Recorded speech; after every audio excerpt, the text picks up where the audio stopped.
You should pick subject matter that's filmic. And by filmic, I mean something you can point a camera at. There's a reason why action movies, the hero's always after a briefcase or codes or a CD or money or drugs, because all of these subject matters are filmic. You can point a camera at it. The opposite would be making a story about someone who's depressed and trying to find thoughts to get himself out of his mood, or trying to find happiness in really, really small things. That's not filmic. That's not something you can point a camera at. Now, if you show someone getting depressed, but then striving to get his medication and you make some kind of suspense out of it, that's filmic. So try to infuse your characters with a goal that is outside of themselves, something we can point a camera at. This may sound a little counterintuitive, but rather than originality when you're writing your short film, I want you to focus on entertaining yourself or a really close friend of yours. Make your audience really specific so that you can make your film more specific. If you try to be everything to everyone, you're gonna end up with something that's really boring and flat and probably really cliched.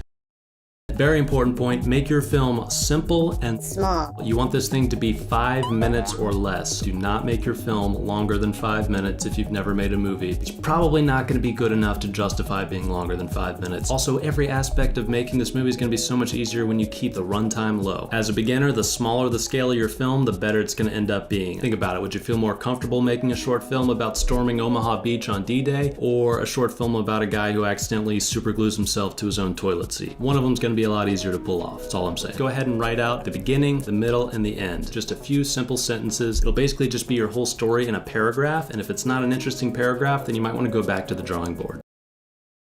Audiences in general tend to favor shorter short films over longer short films, i.e. a short film that is like 1 minute to 5 or 10 minutes is going to fare a lot better than a short film that's 20 to 30 minutes or even 40 minutes, because the longer short films are much more of a time commitment. The story is about a man who stutters. This is a good place to start. We now have a concept. We don't have our story yet, but we have the beginning of an idea. Now we can move on to building our main character and what they believe. Just like a longer form story, a short film needs philosophical, ethical, or moral dilemmas. This is why we become invested in characters. It's not about their ability to solve problems or the fact that they are in danger. It's about what the characters believe and the actions they take because of those beliefs that engage us with the story. Show, don't tell. Everybody's heard this rule, but still a lot of people don't listen to it because there's an awful lot of really chatty, talky shorts out there. Film is a visual medium. You communicate with images. You're telling stories with pictures. It's the most economic way to tell a story. And when you're making a short film, it's all about economy. As an audience member, things tend to stick a lot better when you see it for yourself and not just hear about it. Something that can help is to start from the ending. Now, of course, it still needs a creative mind to come up with a good idea, but working backwards, starting at the end is definitely a helpful way to create an unexpected ending. And by the way, guys, the viewer always expects an unexpected ending. That's why we don't like endings that we foresee. You should start off with some action, some conflict, or an interesting shot, something powerful, something engaging, something that's going to hook your audience. Write a scenario that you can also produce. I hate to break it to you, but you don't have all the freedom when writing your story. You're limited to the production that you can handle. If you only have a couple of days to shoot, then limit your story to 1 or 2 locations. Is it hard to find actors? Then don't write about 10 characters. So now you got this paragraph, time to write it out. Just expand it. Don't worry about proper script format yet. Just write out what happens, where it happens, and who says what in a format that makes sense to you. As a storyteller and a writer, you should be focusing on the fundamental elements of how a story works. And that's why I want to structure this short film using Dan Harmon's Story Circle. The Story Circle is a great tool because it isn't constricted by a certain length of time. Rather than existing to hit certain beats on certain pages of a feature film, the Story Circle focuses on the fundamental elements of the story. The Story Circle breaks down into 4 quarters and 4 points, which create a dramatic story. Number 1, the character is in a zone of comfort. Number 2, but they want something. Number 3, they enter an unfamiliar situation. Number 4, they adapt to it. Number 5, they get what they wanted. Number 6, they pay a heavy price for it. Number 7, they return to their familiar situation. Number 8, having changed. Take that written out story and you're going to read it through in your head, visualizing it as you do. Try to do it in real time as much as possible, as if you were watching the final film. You're going to run a stopwatch while you do that and make sure that you end up around 4 minutes. I say 4, not 5, because inevitably the final film is going to end up being longer than what you pictured in your head. If possible, take this story and get some feedback from some friends, some people that you trust. Collaboration is so key with film. 2 or 3 or 4 heads is always going to be better than 1, and you're going to have a lot of blind spots, especially when you're first starting out, as to what you think is interesting or how a certain thing is going to read to another person versus how it actually comes off. Number 1 is time or team. So either don't do it all, don't be a hero, or do it all, but give yourself plenty of time to do it. And for this one, I had no crew whatsoever. It's just me and the actors, didn't even have a production assistant. So I had to be meticulously prepared. And I took a long time preparing that film. I couldn't let anything go wrong, because if something as simple as forgetting a battery or something like that happened, then I wouldn't be able to run off to set. It would pretty much tank the entire day. So over preparing is how you get through a solo one-man band production like that. Get your props, your wardrobe, any other special things that you need to actually make your movie. You're going to take your script, print it out, start making handwritten notes all over it about how you envision the scene, how the actors might perform it, what the pacing is going to be like, what the energy of the scene is going to be like, specific shots that you're thinking of. Anything that comes to mind, just mark that script up. Now is the time to start dialing in that vision. The first thing I will do is go through the script and make notes. Notes about character, theme, and story beats. These are all subjective and creatively driven. I'm not overthinking anything right now, it's just my first gut reaction. And you can write this right on the script digitally with something like Adobe Acrobat, or with a pen and pencil on a printed version of the script, or on the side with any app like Google Docs, notes on your phone. It doesn't matter, whatever works for you. Project here, I'm just going to toss in a column and place notes inside. I'm really focusing on the whys of everything. What is this story really about? Then diving into the philosophy of that. What does it mean to me? What am I trying to say with it? I'm going to move into character. Something I'll often do here is create character boards. In here, I'll create a new board for a character, and Milanote actually has a template for characters that you can use. I won't, because I like doing my own thing, but it is there if you want to jump into that sort of thing. And here, I'm going to build out thoughts on their personality, their past if it's relevant to the story, and how they respond to the world inside of that story. And you aren't pulling this from thin air. It's a response to the events that happen inside of your script. So you're supporting what the characters are already doing. The first step of what I do, we have an order here for the episode, but in practice, there's really no must-have order of things. Most often, I'm constructing the tone very early on. If I'm the writer, it's happening during that process, with one of the major factors being a playlist of music that represents the film. Music does such an amazing job of helping you find the feeling of the film, and helps you guide back to that feeling and get back into that pocket of writing or prepping whenever you need to. But now I'm going to go through and compile a folder of frames that represent the film and build that out in another board here in Milanote. For me, this has been the easiest and most effective to really hone in my vision for the project. Often, especially when starting out, you can sort of see or feel what this thing should be inside of your head, but it's hard to fully articulate. So this work is really sort of a research, a process of discovery that helps you get the instincts out in some kind of physical existence. If you know how to draw, that's great. I highly recommend making storyboards. They don't have to be fancy or cool. Just use stick figures. If you can't even do stick figures, then just do little shot descriptions. But it's important to be organized and prepared for your shoot day, especially when you're starting out. Now take all those shots, figure out what the most logical order to shoot them in is. If it's possible, definitely try to shoot them in order chronologically according to the script. But if that's not possible, a lot of people like to shoot the wider shots first and then shoot all the shots pointing in one direction and then shoot all the shots pointing in another direction. And that way any lighting changes or whatever, your shots just stay more consistent. Write it all down. That's going to be your instructions for the day. So no matter what comes at you on shooting day, I can follow my instructions and I will get to the end of this film. If you do have a budget for your short film, spend most of it on actors. And if you don't have a budget, then try to spend most of your time and effort into looking for actors. It doesn't matter which camera your film was shot on, or how amazing the story was, or how gorgeous those visual effects are when your actors suck.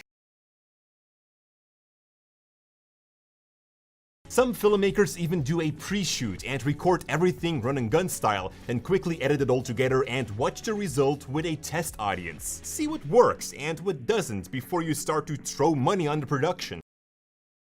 Play to your strengths and accommodate your weaknesses. Short films are usually pretty simple conceptually. You know, you're working off of like one main idea, right? So make that idea something that's going to be able to flex your strongest filmmaking muscles, not something that's going to put your weaknesses front and center for everybody to see. Tip number 4, know your story inside out. If you're doubting and thinking on set, it means that you don't know your own story. This results in losing a lot of time on set because you're constantly thinking about how to direct, what the visual storytelling should be, what the camera angle has to be, etc. But also you'll end up with a film that doesn't have consistency. More important than that cinematography, you need to be worried about the audio. Bad audio is going to hurt your film so much more than bad cinematography. For example, how long would you watch this video if it all sounded like this? Get a friend to help out with a microphone off screen. If you don't have a microphone, these are great, and just be strategic about it and be creative. If you're getting a close-up, like let's say I punched in like this, your actors are holding their phones like this, you're gonna get really nice audio. If the shot's too wide for your actor to hold the phone, then just hide it in the scene. You're gonna get great audio, but you're not gonna see it. If none of those are options, then what you're gonna wanna do is do the take, and then go back maybe immediately after you did the take, and record wild audio, which is audio that's recorded after the actual shot to try to match what you just recorded. Take your footage, take your audio, dump it on the computer, make 2 copies, put it on a hard drive, put it somewhere else. There's nothing more depressing than losing an entire day's footage or audio. When your film is done, you do the same thing. You show your first edit to a test audience, preferable those who haven't heard about the story again. What works and what doesn't work. Maybe you can change the edit to make it better before throwing it out to the public. This happens so much, I've even seen it in pro work, and this happens sometimes on a cut from one clip of audio to another, and it sounds something like this. Hey, bro. Oh, I had it. You gonna pop off tonight? Yeah. Sick, bro. Sick. See you there. This can also be exaggerated if you have effects on the actual clips instead of the tracks as a whole. The simplest way to fix this is just add a very short crossfade between the 2 clips that the annoying popping sound happens in, and it will be gone. Usually the first idea you get is also the most obvious. As someone that's made over 50 short films, I would urge you to dig a little deeper, maybe think a little weirder, because you'll find that not only are short film ideas literally all around you, but some of them are much more interesting than that first one that you came up with. Let's take a look at a short film with this problem.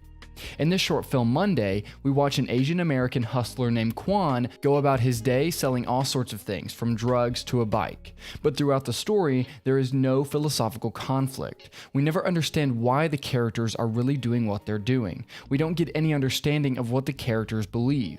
The problem with this is that philosophical conflict is the foundation of a great story.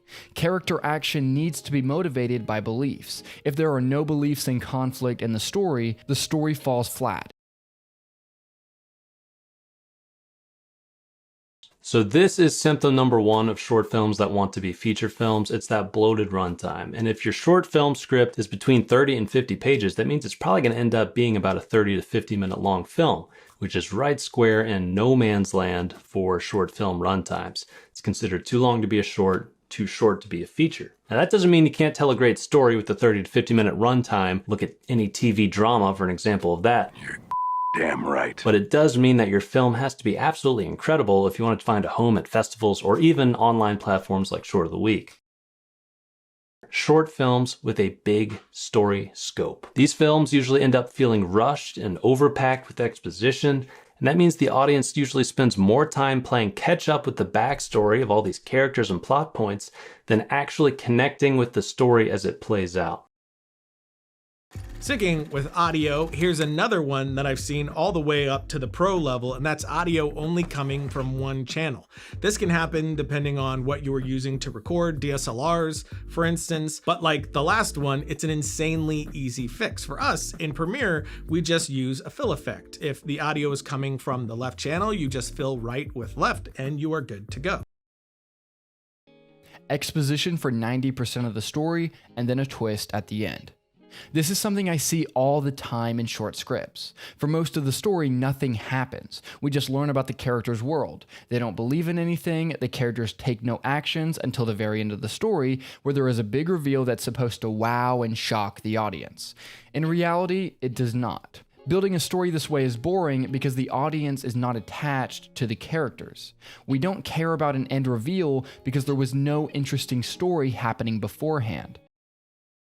Not thinking about transitions. And I don't mean a fade, I mean how are you moving the audience from one space to another, from one scene to another, one emotion to the other. So often you see a cut that is abrupt because the filmmaker didn't give any thought before or during shooting to how they would guide the audience through the story, or just a fade to black. An example from my own work can be seen in There Comes a Knocking. When we move from this scene, we cut out to an establishing shot, it's night now, then to a wine glass that then leads us to our character. And all of this was planned before time to not only move the audience into this new thing, but also continue telling the story in small ways.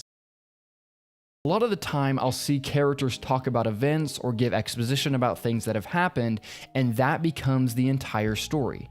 Rather than us actually experiencing these events, we simply hear about them through characters speaking.